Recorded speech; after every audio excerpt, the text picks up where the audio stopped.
Background, you can hear some calypsos. They're being sung by Tobago Crusoe, a calypsonian from Trinidad and Tobago. Now, calypsonians usually, they sing anything, you know. They can look at somebody, they can think of a subject, and they can compose. So in the background, he's there. Behind me as well, you've got a flag. The flag is red, black, and white, and that's the Trinidad and Tobago flag. And I'm speaking to you from a balcony here at 42 Belgrave Square. Now, with me is a star. Not only a star, a mega star. I am doing his job today, so I've turned the tables on him. This is Rishi Prasad. Rishi, how are you? Very well, Hugo. It's a pleasure to be here. Well, Rishi, you are in racing, and all the people who look at racing know you. And they saw you perhaps at the Grand National. Did you back the winner? No, for one more time, another Grand National goes past without me winning. So never believe what you see and hear on television. The actual presenters don't know who'll win.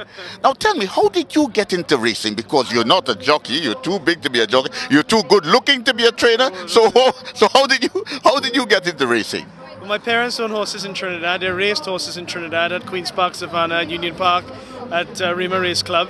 And they're bred horses. We had a stud farm in Shogunas. But then I came to school over here. My parents sent me to school in England, and they sent me to school in Cambridge, which was very near Newmarket. So while they thought I was here to study, I was actually spending more time with the horses. So it was only a matter of time before I ended up trying to find a job in racing. Well, so how did you actually find the job then? Because it's very difficult. The field of becoming a presenter is a very difficult one. It is very hard to get into. Actually, I worked for a PR company in horse racing for about 4.5 years. And I actually went home for Carnival for the first time for about 15 years. I had missed Carnival. I went home when I was at Carnival. This was in 2002.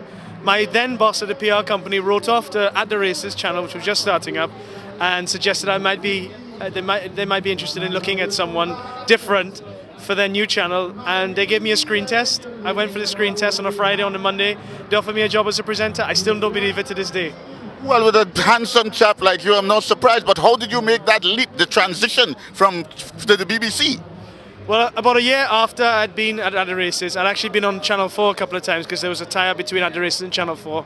And then the BBC came knocking on the door, said that they were looking for someone new to add to their team. You know, Julian Wilson retired, one or two faces they needed to change, and they asked me if I wanted to join them with the scope to do other sports as well, like being at Wimbledon, done the Open golf, being at the Olympics, to do different things. So when they came knocking on the door, you know, growing up in Trinidad, you knew who the BBC were. You didn't know about Channel 4. So I was always inclined to lean that way. Right. Well, you certainly have leaned the right way. And as a Trini, nobody here seems to know about you. I don't know why. I can't understand why. Our database must be pretty awful. But anyway, welcome to the High Commission. I hope the High Commission has taken notes. I shall soon introduce you to Ashton Ford, and I hope he'll take note. And maybe you'll be back here again sometime. Thank you very much, Rishi.